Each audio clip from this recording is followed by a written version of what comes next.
In 1967, a 24-year-old graduate student walked into a basement laboratory at the University of Pennsylvania and did something that would haunt him for the next 3 decades. He strapped dogs into harnesses. He electrified the floor beneath their paws. And then he watched, clipboard in hand, as one by one, the animals simply stopped trying to escape. They lay down on the electrified metal and whimpered. What Martin Seligman discovered in that basement didn't just reshape psychology. It revealed something terrifying about every human mind listening right now. When you teach a living creature that nothing it does matters, it believes you. Forever. But here's what no one talks about. The guilt from those experiments drove Seligman on a 30-year obsession that would eventually crack the code on what actually makes people happy. And it all started with a device called a shuttle box. Shuttle box is deceptively simple. Picture a rectangular chamber about the size of a large coffee table divided in half by a low wall, knee height for a medium-sized dog. The floor on both sides is a metal grid wired to an electrical generator. When the shock hits, the dog feels a sharp, painful jolt through its paws. But that wall in the middle, it's low enough to jump over. That's the whole design. A normal dog figures this out in under 10 seconds. Shock hits, dog jumps. Shock stops, classical avoidance conditioning at its most basic. But Seligman wasn't interested in dogs that could escape. He was interested in what happens to a mind that learns it can't. In the fall of 1967, working alongside his research partner Stephen Mayer, Seligman designed a 3-group experiment that would become one of the most cited and most disturbing studies in the history of behavioral science. The setup was methodical, clinical.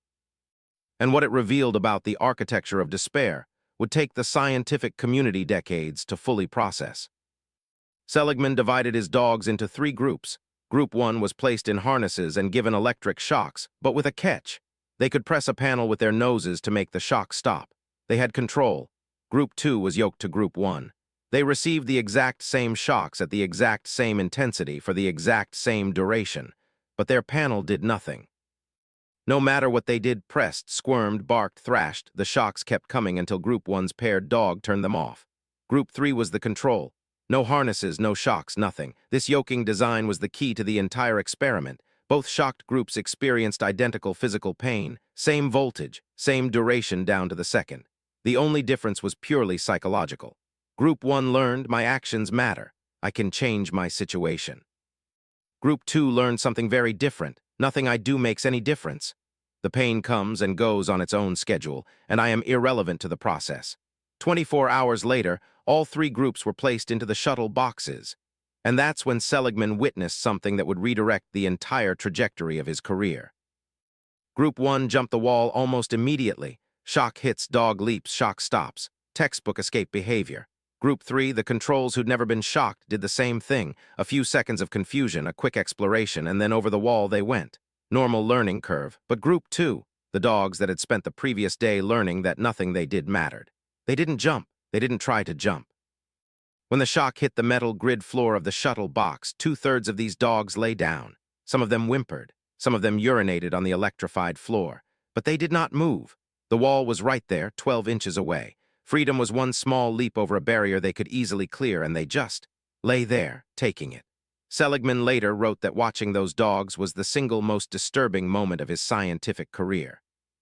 Not because of the physical cruelty, though he would wrestle with that for years, but because he recognized something in their eyes that he'd seen before, in people.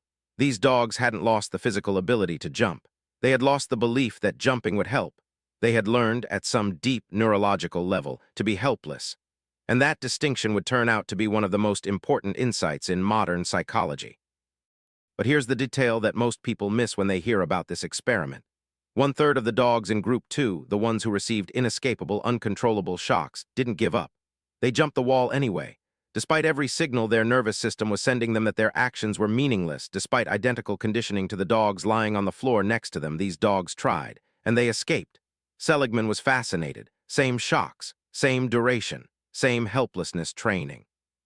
But something inside these dogs was fundamentally different.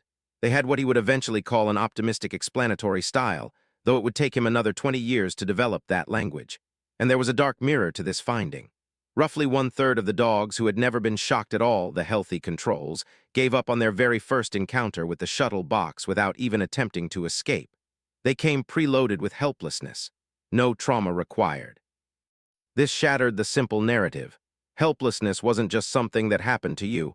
It was something about how your mind processed what happened to you. And that insight was about to jump species. By the early 1970s, Seligman had moved from animal laboratories to human subjects.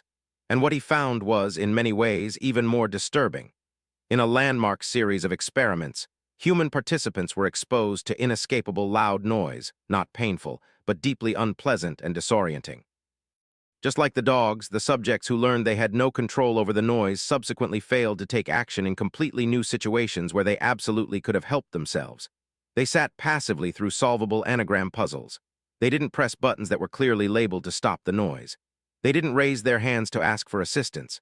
They just sat there. Capable adults, college students, professionals, behaving exactly like the dogs on the electrified floor. But the parallels went far beyond the laboratory. Seligman started recognizing learned helplessness everywhere he looked. In clinically depressed patients who genuinely believed nothing would ever improve. In students who failed one exam and stopped studying for the entire semester. In abused spouses who wouldn't leave even when the door was literally unlocked and a shelter was waiting. The pattern was identical. The wall was right there. The escape was possible. But these people had learned, deeply and neurologically, that trying was pointless. In 1975, Seligman published a landmark paper that proposed something radical. Depression, he argued, wasn't primarily about brain chemistry gone wrong. It wasn't rooted solely in childhood trauma or Freudian complexes. At its core, depression was about explanatory style, the story you tell yourself about why bad things happen. He identified three critical dimensions. First, permanence. When something bad happens, do you believe it will last forever? Or do you see it as temporary? Second, pervasiveness.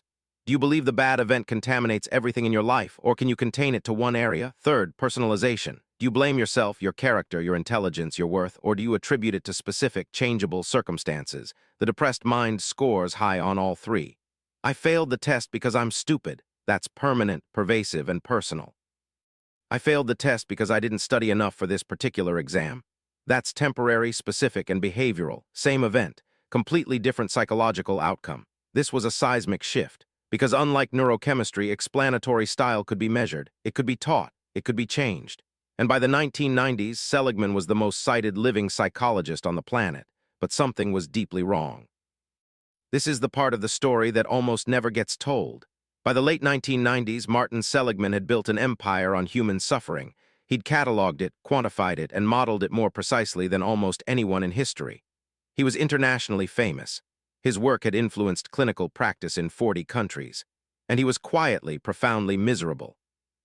Then one afternoon, while gardening with his 5-year-old daughter Nikki, she said something that cracked his entire intellectual framework in half.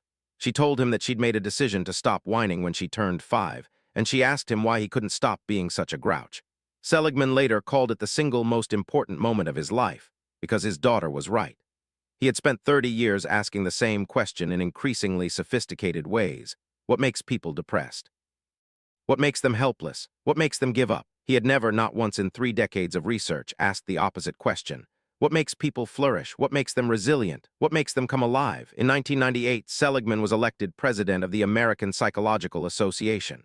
And in his inaugural address, he called for a revolution. Psychology had been a science of disease for 100 years. It was time to build a science of strength. He called it positive psychology. Now I need to be very clear about something. Positive psychology is not self-help. It's not affirmations in the mirror. It's not gratitude journals with inspirational quotes on the cover. Seligman was absolutely insistent on this from day one. Every single claim had to be backed by randomized controlled trials. Every intervention had to be measured against placebo conditions. This was empirical science, held to the exact same standards as his helplessness research. No hand-waving allowed.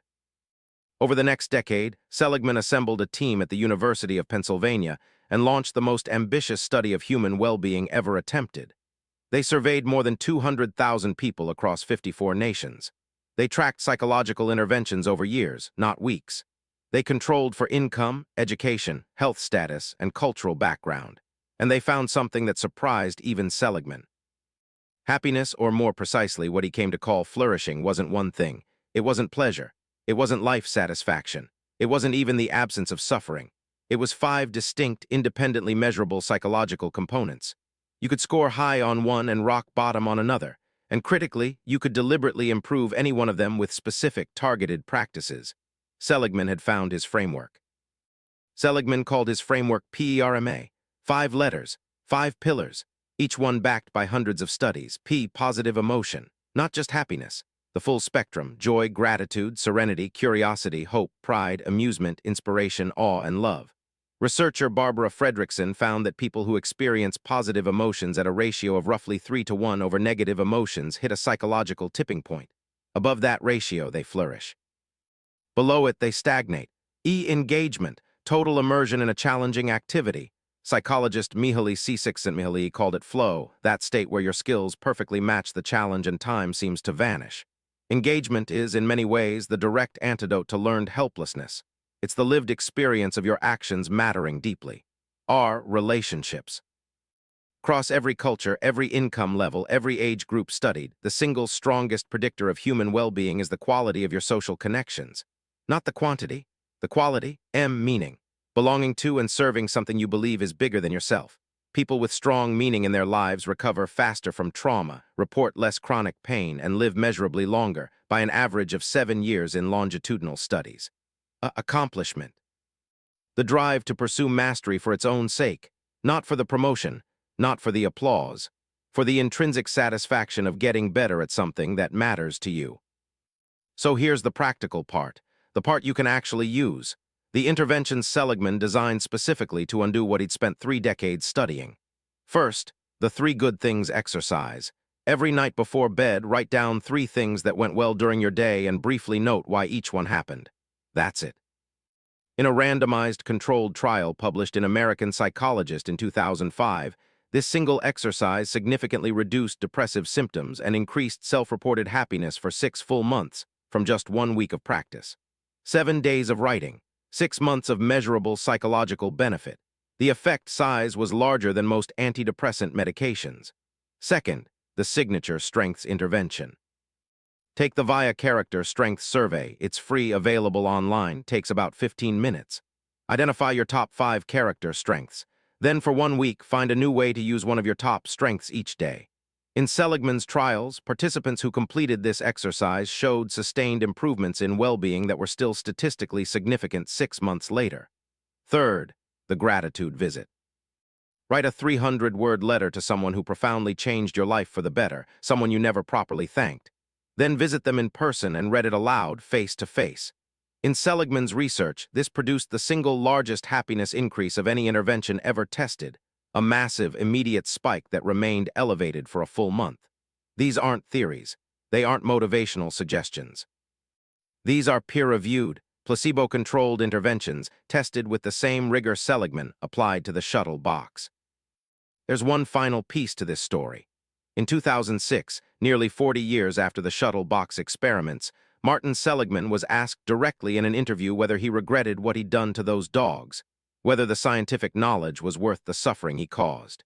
He went quiet for a long time, and then he said something that revealed just how deeply those basement experiments had shaped every single thing that came after. He said that the dogs taught him the most important lesson he ever learned, that helplessness is not a permanent condition. It is a learned response. And anything that is learned can be unlearned. Think about that for a moment. The man who electrocuted dogs until they stopped trying to escape spent the remaining decades of his career proving with rigorous science that giving up is never the final answer, that the opposite of helplessness is not happiness, it's agency. It's the deep, bone-level belief that what you do actually matters. Those dogs in the Shuttle Box couldn't rewrite their explanatory style. They couldn't do the 3 good things exercise. They couldn't take a character strength survey. But you can. You're hearing this right now because you have something they never had, the knowledge that helplessness is a pattern, not a prison. And the science says it can be broken. If this story changed how you think about helplessness or happiness or the distance between the two, share it with someone who needs to hear it today. And if you want more stories where the darkest corners of science lead to something genuinely useful, subscribe. But before you go, drop a comment. One thing that went well today and why it happened. Consider it day 1. I'll see you in the next one.